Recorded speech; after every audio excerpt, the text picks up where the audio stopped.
അവിടുന്നാണ് എൻ്റെ ദൈവം. കർത്താവേ, എൻ്റെ ശക്തിയുടെ ഉറവിടമേ, ഞാനങ്ങ് സ്നേഹിക്കുന്നു. അവിടുന്നാണ് എൻ്റെ പാറയും എൻ്റെ കോട്ടയും എൻ്റെ ശക്തിയും എൻ്റെ ബലവും എൻ്റെ പ്രത്യാശയും എൻ്റെ അഭയകേന്ദ്രവും എൻ്റെ രക്ഷാശിലയും അവിടുന്ന് മാത്രമാണ്. അവിടുന്ന് മാത്രമാണ്. എല്ലാ സ്തുതിയും അങ്ങേക്ക്, എല്ലാ ആരാധനയും അങ്ങേക്ക്, എല്ലാ മഹത്വവും അങ്ങേക്ക്, എല്ലാ പുകഴ്ചയും അങ്ങേക്ക് മാത്രം. അവിടുന്നാണ് എൻ്റെ ദൈവം, അവിടുന്നാണ് എൻ്റെ പിതാവ്, അവിടുന്നാണ് എൻ്റെ കർത്താവ്, അവിടുന്നാണ് എൻ്റെ രക്ഷകനായ ദൈവം. യേശുവേ, യേശുവേ, യേശുവേ, യേശുവേ, യേശുവേ, യേശുവേ, യേശുവേ, യേശുവേ. ഓ ഹല്ലേലൂയ, ഗ്ലോറി, ഹല്ലേലൂയ.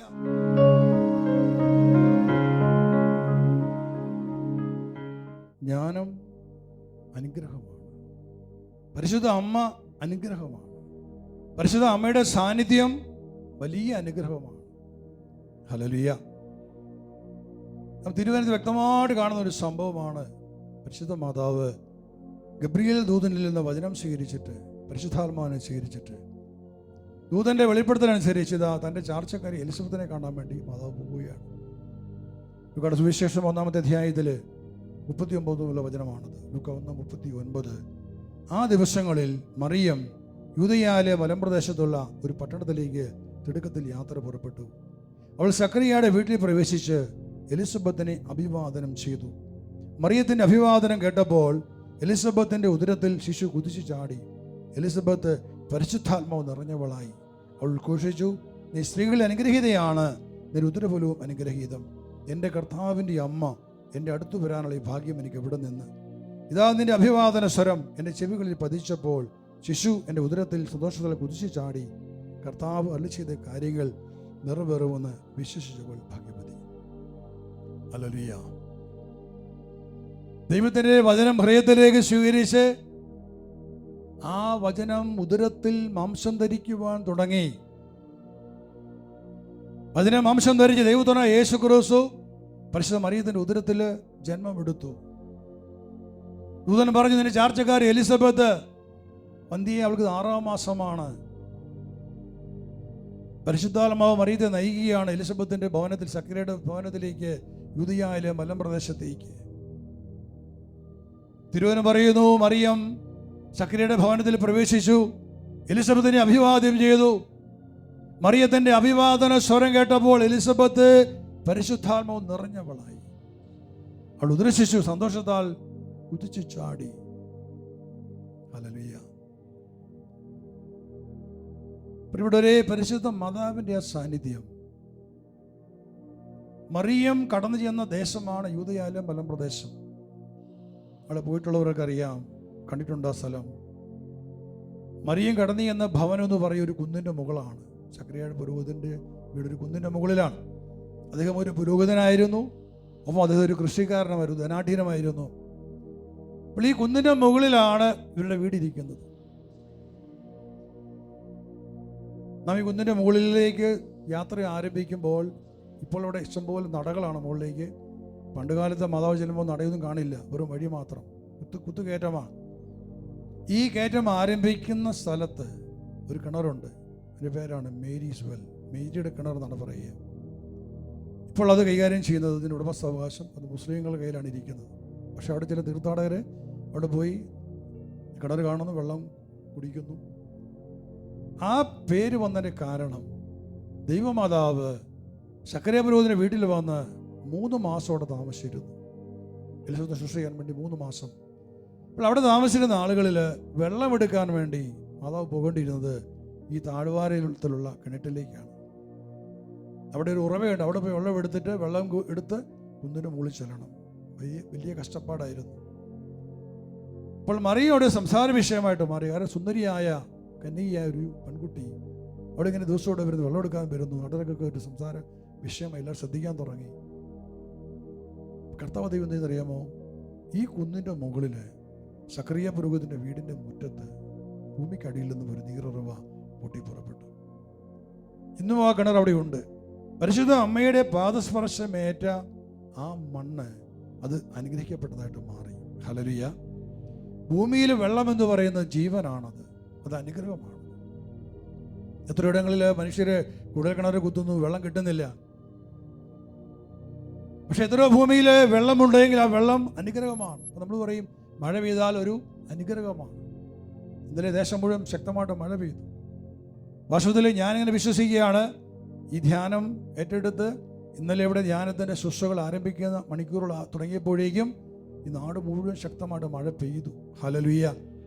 കാരണം ഇവിടെ കഴിഞ്ഞ 3 മാസത്തിലായിട്ട് മഴ പെയ്തിട്ടില്ല. ഇതിന് മുമ്പ് ഞങ്ങൾ പ്രാവശ്യം പ്രാർത്ഥിച്ചു, മഴയ്ക്ക് വേണ്ടി പ്രാർത്ഥിച്ചു, വെള്ളമില്ലായിരുന്നു, മഴ പെയ്തിട്ടില്ല. പക്ഷെ വിശ്വാസപൂർവ്വം നമ്മൾ ഒരു ചുവട് മുന്നോട്ട് വെച്ചു. കർത്താവിൻ്റെ നാമത്തെ മഹത്വപ്പെടുത്താൻ വേണ്ടി, വചനം പ്രഘോഷിക്കാൻ വേണ്ടിയിട്ട് തീരുമാനമെടുത്ത് ഇന്നലെ ശുശ്രൂഷ ആരംഭിച്ചപ്പോഴേക്കും ഇവിടെ ശക്തമായ മഴ. ഇവിടെ മാത്രമല്ല, കേരളം മുഴുവൻ മഴ പെയ്തിട്ടുണ്ട്. ഇവിടെ അത് അനുഗ്രഹമാണ്. അപ്പോൾ ഞങ്ങൾ ഇന്നലെ പോരുമ്പോൾ യാത്രയിൽ വരുന്നൊരിക്കലും ഭയങ്കരമായ മഴയാണ്. പക്ഷെ ആ സമയത്ത് ഇങ്ങനെ പറഞ്ഞു, ഇതിന് അനുഗ്രഹത്തിൻ്റെ മഴ. കാരണം നാട് മുഴുവൻ ചുട്ടുപൊളി കിടക്കുകയാണ്, ഇതിന് അനുഗ്രഹത്തിൻ്റെ മഴയാണ്. ഹല്ലേലൂയ.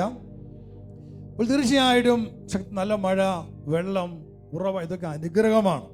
മാതാവിൻ്റെ സാന്നിധ്യം ഉണ്ടായിക്കഴിഞ്ഞാൽ നിന്റെ ദേശം, നിന്റെ മണ്ണ് അനുഗ്രഹിക്കപ്പെടുകയും ചെയ്യും. Hallelujah, hallelujah, hallelujah. രണ്ടാമത് നമ്മൾ കാണുകയാണ്, പരിശുദ്ധ അമ്മ വീട്ടിൽ കയറി ചെന്ന് കഴിഞ്ഞപ്പോൾ മറിയത്തിൻ്റെ അഭിവാദന സ്വരം കേട്ട് എലിസബത്ത് പരിശുദ്ധാത്മാവ് നിറഞ്ഞു. പരിശുദ്ധ മറിയം എലിസബത്തിനെ കണ്ടപ്പോൾ അഭിവാദ്യം ചെയ്തു. മറിയം പറഞ്ഞ വാക്ക് എന്താണെന്ന് ബൈബിളിൽ ഇല്ല എന്നും, അത് ആ വാക്ക് എന്താണ് എന്ന് ദൈവത്തിൻ്റെ ആത്മാവ് പറഞ്ഞെന്നും ഞാൻ അനേകം പ്രാവശ്യം പറഞ്ഞിട്ടുണ്ട്. ഹല്ലേലൂയ എന്ന വാക്ക്, ഹല്ലേലൂയ എന്ന വാക്ക് മറിയം ഉച്ചരിച്ചു. എലിസബത്തിനെ അഭിവാദ്യം ചെയ്യുകയാണ്, ദൈവത്തിന് സ്തുതി എന്ന വാക്ക് പറഞ്ഞ നിമിഷത്തിൽ എന്താണ് സംഭവിച്ചത്? പരിശുദ്ധ കന്യാമറിയത്തിൽ നിന്നും ആ അഭിവാദന സ്വരം പുറപ്പെട്ടപ്പോൾ തന്നെ ദൈവാത്മാവിൻ്റെ വലിയൊരു ശക്തിയാണ് എലിസബത്തിലേക്ക് കടന്നു ചെന്നത്. പ്രിയപ്പെട്ടവരെ, എലിസബത്തിൻ്റെ അവസ്ഥ എന്താണ്? വാസ്തവത്തിൽ വാർദ്ധക്യമെത്തി, വന്ധിയായവള്, മക്കളൊന്നുമില്ല, ശരീരമെല്ലാം ചുക്കിച്ചുളിഞ്ഞ്, ഇനി ഒരിക്കലും ഒരു ജീവൻ കൊടുക്കുവാൻ യാതൊരു സാധ്യതയും ഇല്ലാത്ത ഒരു മണ്ണ്, ഒരു ശരീരം. അവിടേക്ക് മറിയത്തിലൂടെ അഭിവാദന സ്വരം കേട്ട് അഭിഷേകം കടന്നു ചെന്ന് കഴിഞ്ഞപ്പോൾ ഒറ്റ നിമിഷം കൊണ്ട് എലിസബത്ത് യൗവനയുക്തിയായിട്ട് മാറി എന്നുള്ളത്. ഹല്ലേലൂയ. കാരണം അവളുടെ ശരീരത്തിന് ആരോഗ്യമായി, ശരീരം പുഷ്ടിപ്പെട്ടു. ഒരു കുഞ്ഞിനെ വളർത്തിയെടുക്കാൻ, ജന്മം കൊടുക്കുവാൻ യാതൊരു തടസ്സമില്ലാത്ത വണ്ണം അവൾ അനുഗ്രഹിക്കപ്പെട്ടവളായിട്ട് മാറി. ഹല്ലേലൂയ. 6 മാസമായിട്ട് യോഹന്നാൻ എന്ന ശിശു ആ ഉദരത്തിലുണ്ട്. വാസ്തവത്തിൽ ആ കുടുംബത്തിൻ്റെ അവസ്ഥ എന്തായിരുന്നു? സക്കറിയ പുരോഹിതൻ ഒരു പുരോഹിതനാണ്, നാട്ടിലെ ധനാഢ്യനാണ്. അദ്ദേഹം ദേവാലയത്തിൽ ശുശ്രൂഷ നടത്തിക്കൊണ്ടിരിക്കുന്നവരാണ്. ഒരു ദിവസം വീട്ടിലെത്തുമ്പോൾ ഉണ്ട് അദ്ദേഹത്തിന് മിണ്ടാൻ പറ്റുന്നില്ല, സംസാരിക്കാൻ പറ്റുന്നില്ല, ഊമനായിപ്പോയി. മോശയുടെ പ്രമാണങ്ങളെയും നിയമങ്ങളെയും ആദരിക്കുന്ന യഹൂദജനം, അവരെ സംബന്ധിച്ചുള്ള അവർ പറയും ഇത് ശാപമാണ്. അതങ്ങനെ ആ ജനം, അന്നത്തെ തലമുറ അങ്ങനെ എടുക്കത്തുള്ളൂ. കാരണം അവരിൽ അത്രമാത്രം ദൈവത്തെ സ്നേഹിക്കുന്നവരും ദൈവത്തിൻ്റെ നിയമങ്ങളെ പ്രമാണങ്ങളെ കാത്തുപാലിച്ചവരുമാണ്. ഈ സക്കറിയെക്കുറിച്ച് പറഞ്ഞൊരു വചനമുണ്ട്. ലൂക്കാ സുവിശേഷം 1-ാമത്തെ അധ്യായത്തിൽ 6-ാമത്തെ വചനം. അവർ ദൈവത്തിൻ്റെ മുമ്പിൽ നീതിനിഷ്ഠരും കർത്താവിൻ്റെ കൽപ്പനകളും പ്രമാണങ്ങളും കുറ്റമറ്റ വിധം അനുസരിക്കുന്നവരുമായിരുന്നു. അവർക്ക് മക്കളുണ്ടായിരുന്നില്ല. എലിസബത്ത് വന്ധ്യയായിരുന്നു. ഇരുവരും പ്രായം കവിഞ്ഞവരുമായിരുന്നു. നോക്കണമേ, ഇവരെ കുറിച്ച് പറഞ്ഞിരിക്കുകയാണ്. എലിസബത്തും സക്കറിയെ കുറിച്ച് പറഞ്ഞിരിക്കുകയാണ്. അതിന് മുമ്പ് പറഞ്ഞിട്ടുണ്ട്, ഹെറോദോസ് യൂദാരാജാവായിരുന്ന കാലത്ത് അബിയായുടെ ഗണത്തിൽ സക്കറിയ എന്നൊരു പുരോഹിതനുണ്ടായിരുന്നു. അഹറോന്റെ പുത്രിമാരിൽപ്പെട്ട എലിസബത്ത് ആയിരുന്നു അവൻ്റെ ഭാര്യ. അവർ ദൈവത്തിൻ്റെ മുമ്പിൽ നീതിനിഷ്ഠരും കർത്താവിൻ്റെ കൽപ്പനകളും പ്രമാണങ്ങളും കുറ്റമറ്റവിധം അനുസരിക്കുന്നവരുമായിരുന്നു. യഹൂദന്മാരെ സംബന്ധിച്ചിടത്തോളം അവർ മോശ വഴി നൽകപ്പെട്ട എല്ലാ പ്രമാണങ്ങളും അനുസരിക്കാൻ ബാധ്യസ്ഥരാണ്. അവരെ ശ്രദ്ധാലുക്കളായിരുന്നു. ഇവരെക്കുറിച്ച് പറഞ്ഞു, ഇവർ കുറ്റമറ്റവിധം അനുസരിക്കുന്നവരായിരുന്നു. അവർ നീതിനിഷ്ഠരായിരുന്നു. ദൈവത്തിന് മുമ്പിൽ അവർ വിശുദ്ധമായിട്ട് ജീവിച്ചവരാണ്. പക്ഷേ അടുത്ത വചനം പറഞ്ഞിരിക്കുകയാണ്, അവർക്ക് മക്കളുണ്ടായിരുന്നില്ല. എലിസബത്ത് വന്ധ്യയായിരുന്നു. ഇരുവരും പ്രായം കവിഞ്ഞവരുമായിരുന്നു. ഈ അവസ്ഥയിലാണ് കാലങ്ങളായിട്ട് ജീവിക്കുന്നത്. ഇനി ഒരിക്കലും ഒരു കുഞ്ഞ് തനിക്ക് ജനിക്കില്ല എന്ന് എലിസബത്ത് തിരിച്ചറിഞ്ഞു. കാലങ്ങളായിട്ട് ഒരു കുഞ്ഞിനൊത്തിരി പ്രാർത്ഥിച്ചിട്ടുണ്ട്. തൻ്റെ ഭർത്താവ് ഒരു പുരോഹിതനാണ്. വിശ്വാസപൂർവ്വം പ്രാർത്ഥിച്ചിട്ടുണ്ട്. സക്കറിയ പ്രാർത്ഥിച്ചിട്ടുണ്ട്. ഒത്തിരിയേറെ ബലികൾ അർപ്പിച്ചിട്ടുണ്ടായിരിക്കും ഒരു കുഞ്ഞിനെ കിട്ടാൻ വേണ്ടിയിട്ട്. പക്ഷെ ഒരു പ്രാർത്ഥനയും ഉത്തരവുണ്ടായില്ല. വൃദ്ധനായി, ഭാര്യ വൃദ്ധയായി, ഇനിയൊരു കുഞ്ഞ് ജനിക്കാൻ യാതൊരു സാഹചര്യവുമില്ല, സാധ്യതയുമില്ല. അവസ്ഥയിലാണ് അവർ ജീവിക്കുന്നത്. പക്ഷെ അവിടെ ഒരു അത്ഭുതമുണ്ട്. ഇത്രമാത്രം ദൈവത്തിന് വേണ്ടി ജീവിച്ചിട്ടും, ഒരു പുരോഹിതനായിരുന്നിട്ടും, ഇത്രമാത്രം കുറ്റമറ്റവിധം വചനമനുസരിച്ചിട്ടും, നീതിനിഷ്ഠരായി ജീവിച്ചിട്ടും തങ്ങൾ പ്രാർത്ഥിച്ച ദൈവം പ്രാർത്ഥന കേട്ടില്ലല്ലോ, ഒരു കുഞ്ഞിനെ തന്നില്ലല്ലോ എന്നുള്ള പരാതിയിൽ അവർ ദൈവത്തെ തള്ളിപ്പറഞ്ഞു പോയില്ല. പുരോഹിതൻ തന്റെ ശുശ്രൂഷ അവസാനിപ്പിച്ചില്ല. ശ്രദ്ധിക്കണേ, അദ്ദേഹം ദേവാലയം ജെറുസലേം ദേവാലയം. കാരണം ഒരു ദേവാലയം അവർക്കുള്ളൂ, ബാക്കിയെല്ലാം സിനഗോഗുകളാണ്. അപ്പോൾ തീർച്ചയായിട്ടും സക്കറിയ പുരോഹിതൻ ജെറുസലേം ദേവാലയത്തിലാണ് കർത്താവിനെ ശുശ്രൂഷ നടത്തിക്കൊണ്ടിരുന്നത്. ഒരു പ്രധാന പുരോഹിതനായിരുന്നു അദ്ദേഹം. അപ്പോൾ ഇത്രമാത്രം ദൈവത്തിന് മുമ്പിൽ ദൈവത്തോട് അടുത്തൊരു വ്യക്തി, അദ്ദേഹം പ്രാർത്ഥിച്ചിട്ടും തനിക്കൊരു കുഞ്ഞ് കിട്ടാതെ വന്നപ്പോൾ, ഇത്രയും വർഷങ്ങൾ കഴിഞ്ഞ് ഇനിയൊരു കുഞ്ഞുണ്ടാകാനുള്ള ഒരു സാധ്യതയുമില്ല എന്ന് തിരിച്ചറിഞ്ഞപ്പോഴും കർത്താവിന് വേണ്ടി തൻ്റെ ജീവിതത്തെ ആ മനുഷ്യൻ അവസാനിപ്പിച്ചില്ല. ദൈവം തന്നില്ലല്ലോ, ഇനി എന്തിനാ പ്രാർത്ഥിക്കുന്നത്, എന്തിനാ ദൈവത്തിൻ്റെ ശുശ്രൂഷ നടത്തുന്നത്, ഇതിന് ആവശ്യമില്ല എന്ന് പറഞ്ഞ് അദ്ദേഹം നിർത്തിയില്ല തൻ്റെ ദൗത്യം. ഹല്ലേലൂയ. നമ്മൾ ശ്രദ്ധിക്കണമേ, നമ്മുടെ ജീവിതത്തിൽ എത്രയോ സന്ദർഭങ്ങളിൽ പ്രാർത്ഥിക്കുമ്പോൾ ഉത്തരം കിട്ടാതെ വരുമ്പോൾ, ദൈവം തരത്തൊന്നും നീ കിട്ടിയിട്ട് കാര്യമൊന്നുമില്ല, ഇതിന് തരത്തില്ല. എത്രയോ പേരുണ്ട് ഉപേക്ഷിച്ച് പോയിട്ടുള്ളവർ, എത്രയോ പേരുണ്ട് കർത്താവിൻ്റെ വേല ഇത് മാറിപ്പോയിട്ടുള്ളവർ. പക്ഷേ സക്കറിയ പോയില്ല, മാറിപ്പോയില്ല. ദൈവം തന്നാലും തന്നില്ല, അനുഗ്രഹിച്ചാലും അനുഗ്രഹിച്ചില്ലെങ്കിലും ഞാൻ കർത്താവിനോട് ജീവിക്കും. ഹല്ലേലൂയ. അത് അവൻ്റെ നിശ്ചയവും തീരുമാനമായിരുന്നു. അതുകൊണ്ട് അവൻ ഒരിക്കലും പിന്മാറിപ്പോയില്ല. പ്രിയപ്പെട്ടവരെ, അവൻ്റെ ഭാര്യ എലിസബത്ത് ഇനി ഒരിക്കലും സാധ്യതയില്ല, താൻ വന്ധ്യയാണ്, വാർദ്ധക്യമായി, ഇനി ഒരു സാധ്യതയുമില്ല.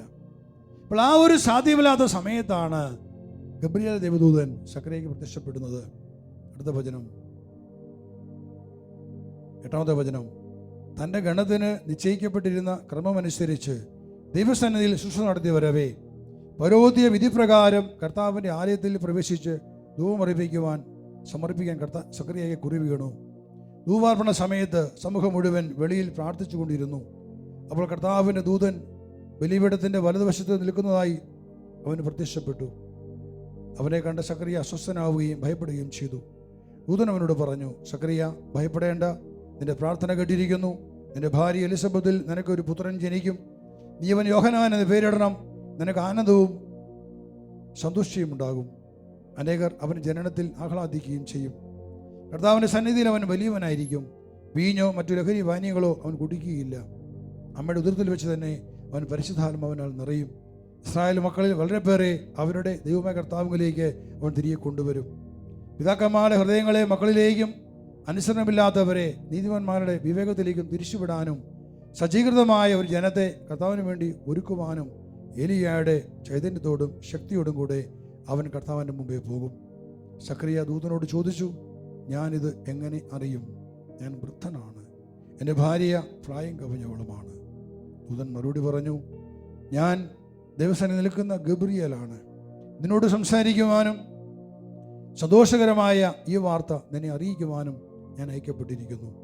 യഥാകാലം പൂർത്തിയാകേണ്ട എൻ്റെ വചനം അവിശ്വസിച്ചുകൊണ്ട് നീ മൂകനായിത്തീരും. ഇവ സംഭവിക്കുന്നത് വരെ സംസാരിക്കുവാൻ നിനക്ക് സാധിക്കുകയില്ല. സക്കറിയ ദേവാലയത്തിൽ തൻ്റെ ശുശ്രൂഷ നടത്തി വരുന്ന സമയത്താണ് ഇതാ ബലിപീഠത്തിൻ്റെ സൈഡിലായിട്ട് ദൂതനെ കാണുന്നു. ദൂതൻ ദൈവത്തിൻ്റെ പദ്ധതി വെളിപ്പെടുത്തുകയാണ്. വളരെ വ്യക്തമായിട്ട് പറഞ്ഞു, ഒരു സ്വപ്നമോ ഒരു ആലുസിനേഷനോ അല്ലത്, വ്യക്തമായിട്ട് കാണുകയാണ്. ദൂതൻ പറഞ്ഞു, നിനക്കൊരു പുത്രൻ ജനിക്കും, നീ അവനെ യോഹന്നാൻ എന്ന് പേരിടണം. അവൻ ലഹരിപാനീയങ്ങൾ ഉപയോഗിക്കാൻ പാടില്ല. അവൻ അമ്മയുടെ ഗർഭത്തിൽ വെച്ച് തന്നെ പരിശുദ്ധാത്മാവിൽ നിറയും. അവൻ ഏലിയായുടെ ശക്തിയോടെ ചൈതന്യത്തോടെ കർത്താവിന് മുമ്പേ പോകും. വളരെ ഒന്ന് രണ്ട് കാര്യങ്ങളല്ല, കുറേയേറെ കാര്യങ്ങളാണ് പറഞ്ഞത്. അവിടെ വിശദമായിട്ട് പറഞ്ഞു. ഇതെല്ലാം കേട്ടിട്ടും സക്കറിയ ചോദിക്കുകയാണ്, ഇതെങ്ങനെ സംഭവിക്കും? ഞാൻ വൃദ്ധനാണ്, എൻ്റെ ഭാര്യ പ്രായം കവിഞ്ഞവളാണ്, ഇതെങ്ങനെ സംഭവിക്കും? വാസ്തവത്തിൽ സക്കറിയയിൽ നിന്ന് വന്ന ഒരു വലിയ മോശത്തരമായി പോയത്. കാരണം ആരാ തന്നോട് ഒന്ന് പറയുന്നത്? എല്ലാ മനുഷ്യരാണോ പറഞ്ഞത്? അല്ല, ദൈവദൂതൻ ഗബ്രിയേൽ വ്യക്തമായിട്ട് പറഞ്ഞു. അദ്ദേഹം കണ്ടു, ദൂതനെ കണ്ടു. ഗബ്രിയേൽ ദൂതനാണോ എന്ന് പറയുന്നത്? അപ്പോൾ ദൈവമേച്ച ദൈവത്തിൻ്റെ ദൂതൻ പറഞ്ഞ കാര്യം ചോദിക്കുക, ഇതെങ്ങനെ സംഭവിക്കും ചോദിച്ചാൽ ആരിലെ വിശ്വാസമില്ലാത്തത്? ദൈവത്തിൽ വിശ്വാസമില്ല. ദൈവം പറഞ്ഞ കാര്യം ചോദ്യം ചെയ്യുക, എങ്ങനെ സംഭവിക്കും? ഞാൻ വൃദ്ധനാ, ഭാര്യ പ്രായം കവിഞ്ഞവളാണ്. അപ്പോൾ ദൈവത്തിൻ്റെ വാക്കിലോ ദൈവത്തിൽ വിശ്വാസമില്ല എന്നാണ് സക്കറിയോട് പറഞ്ഞത്. എന്ത് സംഭവിച്ചു? അദ്ദേഹം ഊമനായിപ്പോയി. ദൂതൻ പറഞ്ഞത്, ഞാൻ ദിവസം നിൽക്കുന്ന ഗബ്രിയേലാണ്, നിന്നോട് സംസാരിക്കുവാനും സന്തോഷകരമായ വാർത്തനെ അറിയിക്കുവാൻ ഞാൻ അയക്കപ്പെട്ടിരിക്കുന്നു. ഇതാകാലം പൂർത്തിയാകേണ്ട എൻ്റെ വചനം അവിശ്വസിച്ചത് കൊണ്ട് നീ മൂകനായിത്തീരും. ഇപ്പം സംഭവിക്കുന്നവരെ സംസാരിക്കാൻ നിനക്ക് സാധിക്കുകയില്ല. അങ്ങനെയുണ്ട്, ഇപ്പം സംഭവിക്കുന്നവരെ സംസാരിക്കാൻ സാധിക്കത്തില്ല. ദേവാലയത്തെ ശുശ്രൂഷയെല്ലാം കഴിഞ്ഞും ഊമനായ സക്കറിയ പുറത്തു വന്നു. പിന്നെ അടുത്ത വചനം പറഞ്ഞിട്ടുണ്ട്, ഞാൻ സക്കറിയയെ കാത്തു നിൽക്കുകയായിരുന്നു. ദേവാലയത്തിൽ അവൻ വൈകുന്നതിനെപ്പറ്റി അവർ അത്ഭുതപ്പെട്ടു. പുറത്തു വന്നപ്പോൾ അവരോട് സംസാരിക്കുന്നതിൽ സക്കറിയയ്ക്ക് കഴിഞ്ഞില്ല. ദേവാലയത്തിൽ വെച്ച് അവൻ ഏതോ ദർശനമുണ്ടായി എന്ന് അവർ മനസ്സിലാക്കി. അവൻ അവരോട് ആംഗ്യം കാണിക്കുകയും ഊമനായി കഴിയുകയും ചെയ്തു. തൻ്റെ ശുശ്രൂഷയുടെ ദിവസങ്ങൾ പൂർത്തിയായപ്പോൾ അവൻ വീട്ടിലേക്ക് പോയി. താമസിയാതെ അവൻ്റെ ഭാര്യ എലിസബത്ത് ഗർഭം ധരിച്ചു. 5 മാസത്തേക്ക് അവൾ മറ്റുള്ളവരുടെ മുമ്പിൽ പ്രത്യക്ഷപ്പെടാതെ കഴിഞ്ഞുകൂടി. അവൾ പറഞ്ഞു, മനുഷ്യരുടെയിൽ എനിക്കുണ്ടായിരുന്ന അപമാനം നീക്കിക്കളയുവാൻ കർത്താവ് എന്നെ കടാക്ഷിച്ച് എനിക്കിത് ചെയ്തു തന്നിരിക്കുന്നു. സക്കറിയ ഊമനായിട്ട് മാറി. ശുശ്രൂഷ ദിവസങ്ങളെ കഴിഞ്ഞു. അത് നാട്ടിൽ തിരിച്ചെത്തി. അതേ കാണാൻ വേണ്ടി തീർച്ചയായിട്ടും വീട്ടുകാർക്ക് വരികയാണ്. ഊമനാണ്, സംസാരിക്കാൻ പറ്റില്ല. വലിയ വേദനയായി. മനുഷ്യർക്ക് എന്താ പറയാനുള്ളത്? എന്തോ ശിക്ഷ കിട്ടി കാണും. അങ്ങനെ മനുഷ്യർ പറയത്തുള്ളൂ, എന്തോ ശിക്ഷ കിട്ടി. ഒരു വശത്ത് ഭയങ്കരമായ മനോദുഃഖം, വേദന. ഇത്രയും വർഷങ്ങൾ കർത്താവിന് വേണ്ടി ജീവിച്ചിട്ട് ദൈവമേ ഞാൻ ഊമനായി പോയല്ലോ, മനുഷ്യരുടെ മുമ്പിൽ അവമാനിക്കപ്പെടുകയാണല്ലോ. മനുഷ്യത്തൊക്കെയാണ് പറയുന്നത്, അപകൽക്കപ്പെടുകയാണ്. ഏതാനും ദിവസം കഴിയുമ്പോൾ അറിയുകയാണ്, എൻ്റെ ഭാര്യ വൃദ്ധയായ വന്ധ്യയായ എലിസബത്ത് ഗർഭം ധരിച്ചിരിക്കുന്നു. ഹല്ലേലൂയ. ഈ വാർത്ത ഈ നാട്ടിലെല്ലാം പരന്നു. സക്കറിയയുടെ ഭാര്യ എലിസബത്ത് വന്ധ്യയായ വൃദ്ധയായ അമ്മ ഇതാ ഗർഭം ധരിച്ചിരിക്കുന്നു, അവളുടെ കുഞ്ഞിനെ ഗർഭം ധരിച്ചിരിക്കുന്നു. വളരെ വേഗം ആ വാർത്ത നാട് മുഴുവൻ വ്യാപിച്ചു. മനുഷ്യർ ദൈവത്തെ സ്തുതിക്കാൻ തുടങ്ങി. ഒരു വശത്ത് വലിയ വേദനയും തകർച്ചയും വന്നപ്പോൾ അതേ ദൈവം മറുവശത്ത് വലിയൊരു സന്തോഷവും ആനന്ദം കൊടുത്ത് കുടുംബത്തെ അനുഗ്രഹിക്കുകയാണ് ചെയ്തത് അവിടെ. Hallelujah, hallelujah. ഒരു വശത്ത് സക്കറിയയുടെ ഈ തകർച്ച ഒരു വേദന അപമാനം മാറിയെങ്കിൽ മറുവശത്ത് വാർദ്ധക്യത്തില് കേട്ടുകളിവില്ലാത്തൊരു സംഭവം. ഇത് എലിസബത്ത് ഗർഭം ധരിച്ചിരിക്കുന്നു. ജനങ്ങളെല്ലാം അത്ഭുതപ്പെട്ടു. എന്താണ് ഈ സംഭവിച്ചുകൊണ്ടിരിക്കുന്നത്? ദൈവത്തിന്റെ അദൃശ്യ കരത്തെക്കുറിച്ച് അവർക്ക് തിരിച്ചറിവ് ലഭിക്കുകയാണ് അവിടെ. കാരണം ദൈവം കൂടെയുള്ള ഒരു ഭവനത്തില് ദൈവത്തിന്റെ ശക്തി നടന്നുകൊണ്ടേയിരിക്കും. ഒരു വേദന വന്നാൽ മറുവശത്ത് അവിടുന്ന് ഒരു ഉയർപ്പ് കൊടുക്കുന്നവനാണ് എപ്പോഴും. ഹല്ലേലൂയ. അവിടെ ഒരിക്കലും തകർത്ത് കളയുന്നവനല്ല. സക്കറിയയുടെ വേദനയില് എലിസബത്തിലൂടെ വലിയൊരു അനുഗ്രഹം, വലിയൊരു ആശ്വാസം, ഒരു സന്തോഷം, സമാധാനം കുടുംബത്തിലേക്ക് കൊടുത്തു. തിരിച്ചറിയണമേ, അത്രമാത്രം ജീവിത കർത്താവിനെ സേവിച്ചിട്ടും ഒരു അനുഗ്രഹം പ്രാപിക്കാൻ പറ്റാതെ, ഒരു കുഞ്ഞിന്റെ പിതാവാകാൻ പറ്റാതെ, തകർന്ന് ജീവിച്ചപ്പോഴും നിരാശപ്പെട്ടപ്പോഴും ദൈവത്തെ തള്ളിപ്പറയാതെ, തന്നെ ശുശ്രൂഷയെ ഉപേക്ഷിച്ച് കളയാതെ സക്കറിയ ഉറച്ചു നിന്നത് അവനെ കൂടുതൽ അനുഗ്രഹങ്ങൾ പ്രാപിച്ചെടുക്കുവാൻ അത് കാരണമായിട്ട് മാറി. Hallelujah, hallelujah. വിശ്വാസം ഉറച്ചു നിൽക്കുന്നവൻ, വചനം പറയുന്നു, നീതിമാൻ വിശ്വാസം മൂലം ജീവിക്കും. റോമ 1:17. നമ്മുടെ ജീവിതത്തിൽ നാം യേശുവിന്റെ രക്തത്താൽ നീതീകരിക്കപ്പെട്ടവരാണ്. നമ്മുടെ പാപങ്ങൾ നമുക്ക് വിടുതൽ കിട്ടിയതാണ്. ആയതുകൊണ്ട് നാം എല്ലാം ജീവിക്കേണ്ടത് വിശ്വാസത്താലാണ് ജീവിക്കേണ്ടത്. കണ്ണുകൊണ്ടൊന്നും കാണുന്നതുകൊണ്ടല്ല, മനുഷ്യന്റെ വാഗ്ദാനം കൊണ്ടല്ല. വിശ്വാസം പറയണം, നീതിമാൻ വിശ്വാസം മൂലം ജീവിക്കും. 3 പ്രാവശ്യം വിളിച്ചു പറ, നീതിമാൻ വിശ്വാസം മൂലം ജീവിക്കും. നീതിമാൻ വിശ്വാസം മൂലം ജീവിക്കും. നീതിമാൻ വിശ്വാസം മൂലം ജീവിക്കും. തന്നെ സ്തുതിക്കട്ടെ. Hallelujah, hallelujah, hallelujah, hallelujah. Glory, hallelujah, glory, hallelujah. സ്തോത്രം, ഗ്ലോറി, ഹല്ലേലൂയ, ഹല്ലേലൂയ, ഹല്ലേലൂയ. യേശുവേ നന്ദി. Hallelujah, hallelujah, hallelujah. വിശ്വാസത്തിനാൽ നീതിമാൻ ജീവിക്കും. വിശ്വാസിയെ പതറാതെ, വിശ്വാസിയെ പതറാതെ. വിശ്വാസത്തിനാൽ നീതിമാൻ ജീവിക്കും. വിശ്വാസിയെ പതറാതെ, വിശ്വാസിയെ പതറാതെ, വിശ്വാസിയെ പതറാതെ, വിശ്വാസിയെ പതറാതെ, വിശ്വാസിയെ പതറാതെ, വിശ്വാസിയെ പതറാതെ. വിശ്വാസത്തിനാൽ ആകാശമടയും, വിശ്വാസത്തിനാൽ ആകാശം പിളരും. വിശ്വാസത്തിനാൽ ആകാശമടയും, വിശ്വാസത്തിനാൽ ആകാശം പിളരും. വിശ്വാസിയെ പതറാതെ, വിശ്വാസിയെ പതറാതെ. വിശ്വാസത്തിനാൽ നീതിമാൻ ജീവിക്കും.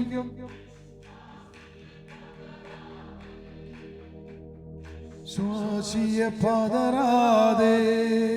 പുരുഷൻ കണ്ണിലടയ്ക്കാം, അയാൾ നെഞ്ചോട് ചേർത്ത് പിടിക്കാം. എത്രയോ പ്രാവശ്യം ജീവിതത്തിൽ പ്രാർത്ഥനയ്ക്ക് ഉത്തരം കിട്ടാൻ വന്നപ്പോൾ നിരാശപ്പെട്ട് വേദനിച്ച് ദൈവത്തിനെതിരായിട്ട് പിറുപിറുത്ത് ദൈവത്തെ തള്ളിപ്പറഞ്ഞ് ഞാനിനി ഒന്നും ചെയ്യില്ല, എനിക്ക് മടുത്തു, ഒരു കാര്യമില്ല, ഒരു പ്രയോജനമില്ല, അങ്ങനെയൊക്കെ എത്ര വിപരീതമായ വാക്കുകൾ പറഞ്ഞ് പലപ്പോഴും ശുശ്രൂഷകൾ പോലും വേണ്ടെന്ന് വെച്ച് മാറ്റി വെച്ച് നടത്താതെ മാറിപ്പോയ സാഹചര്യങ്ങൾ. പ്രിയപ്പെട്ടവരെ, വചനം പഠിപ്പിക്കുകയാണ്, നീതിമാൻ വിശ്വാസത്തിനാൽ ജീവിക്കും. വിശ്വാസം മൂലം ജീവിക്കും. ഒരുവൻ തൻ്റെ വിശ്വാസം ഉറച്ചു നിന്നുകൊണ്ട്, അതാണ് അവൻ്റെ വിശ്വാസം.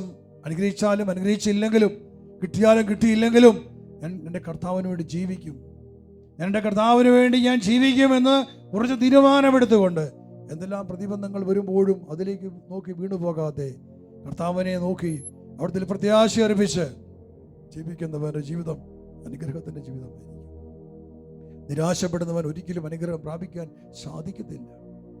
അവൻ്റെ ജീവിതം പരാജയത്തിലേക്ക് വീണു പോവുകയാണ്. സക്കറിയ ഒരിക്കലും പരാജയപ്പെടാത്തവനാണ്. സക്കറിയ എന്ന പുരോഹിതൻ ഒരിക്കലും പരാജയപ്പെടാത്തവനാണ്. സാധാ കാര്യമല്ല പ്രിയപ്പെട്ടവരെ. ഒരു കുഞ്ഞിന് വേണ്ടി പ്രാർത്ഥിച്ചിട്ട് കാത്തിരുന്നിട്ട് തൻ്റെ യൗവനവും തൻ്റെ പ്രായവും കടന്നുപോയി ഇനിയൊരു കുഞ്ഞ് ജനിക്കില്ല എന്നുള്ള ഒരവസ്ഥയിലേക്ക് കടന്നു വന്നപ്പോഴും തൻ്റെ ഭാര്യ വൃദ്ധയായിരിക്കുന്നു, ഒരു കുഞ്ഞിന് ജന്മം കൊടുക്കാൻ യാതൊരു സാധ്യതയില്ല എന്ന് അറിഞ്ഞിട്ടും സക്കറിയ എന്ന പുരോഹിതൻ ദൈവത്തെ തള്ളിപ്പറഞ്ഞു പോയില്ല. അവനെ ഏൽപ്പിച്ച ശുശ്രൂഷയിൽ നിന്ന് അവൻ ഓടിപ്പോയില്ല, മാറിപ്പോയില്ല. ദൈവം അനുഗ്രഹിച്ചാലും ഇല്ലെങ്കിലും ഞാൻ കർത്താവിന് വേണ്ടി ജീവിക്കുമെന്ന് തീരുമാനമെടുത്തപ്പോൾ അത് സക്കരയുടെ ജീവിതത്തിന് അനുഗ്രഹമായിട്ട് മാറി, അവൻ്റെ കുടുംബത്തിന് അനുഗ്രഹമായിട്ട് മാറി. ഇതാ ലോകത്തിൻ്റെ രക്ഷയായിട്ടത് മാറി. സ്നാപകൻ എന്ന പ്രവാചകൻ നൽകുവാൻ തക്കവണ്ണം അവൻ അനുഗ്രഹപാത്രമായിട്ട് മാറിയില്ലേ? Hallelujah, hallelujah, hallelujah. എത്രയോ പ്രാവശ്യം ദൈവത്തെ തള്ളി പറഞ്ഞു, എത്രയോ അനുഗ്രഹങ്ങളെയും തള്ളി പറഞ്ഞിട്ടുണ്ട്. കർത്താവിൽ മാപ്പ് ചോദിച്ചുകൊണ്ട് പ്രാർത്ഥിക്കാം. നമ്മുടെ സംശയങ്ങൾ, നമ്മുടെ അവിശ്വാസം, നമ്മുടെ ഭയം, എത്രയോ പ്രാവശ്യമാണ് നമ്മൾ ദൈവത്തിൻ്റെ പദ്ധതികളെ തകർത്ത് കളഞ്ഞിട്ടുള്ളത്. ദൈവനെ അനുഗ്രഹിച്ചാലും അനുഗ്രഹിച്ചില്ലെങ്കിലും ഒരു ദൈവം ഉള്ളത് കൊണ്ട്, ജീവിക്കുന്ന കർത്താവ് ഉള്ളത് കൊണ്ട്, എന്നുള്ള സ്നേഹത്തെ എനിക്ക് വേണ്ടി ക്രൂശിൽ ജീവൻ അർപ്പിച്ച എൻ്റെ യേശു എന്നെ അനുഗ്രഹിച്ചാലും ഇല്ലെങ്കിലും ശരി, ഞാൻ അവിടത്തേക്ക് വേണ്ടി ജീവിക്കുക തന്നെ ചെയ്യുമെന്ന് ഏതൊരു ജീവിതം, ഏതൊരു വ്യക്തി ഹൃദയത്തിൽ തീരുമാനമെടുത്ത് ജീവിക്കുന്നുവോ അവൻ്റെ ജീവിതം അനുഗ്രഹത്തിൻ്റെ ജീവിതമായിരിക്കും.